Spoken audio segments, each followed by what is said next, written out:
level playing field where whatever Dangote was given, okay, in cement, for example, okay, you know, other people too were given.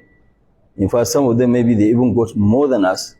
Okay, we are always very, very careful. You heard what I said.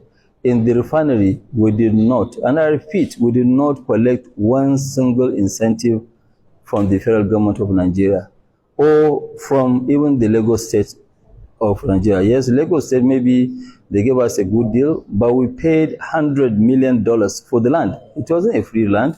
We paid for it. Okay, so people are always looking at the different, you know, other side.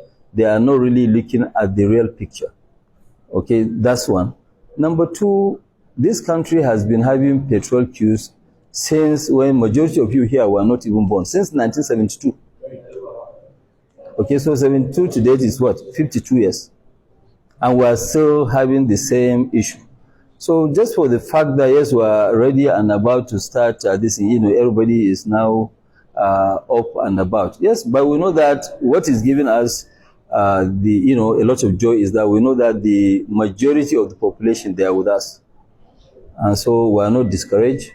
We'll continue what we are doing. But, you know, doing new business, like, you know, which we announced this still, actually our own board has decided that no, we shouldn't do this still, because if we do it, we'll be called all sorts of names, monopoly. And then also imports will be encouraged. So we don't want to go into that. Let other Nigerians also go and do it, because we are not the only Nigerians here.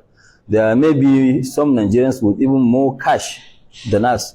They should bring that money from Dubai, from other parts of the world, to come and invest in our own fatherland. Well, everything depends on NNPC, because the OB3 is their own gas pipeline. Majority of the gas that are being produced is, you know,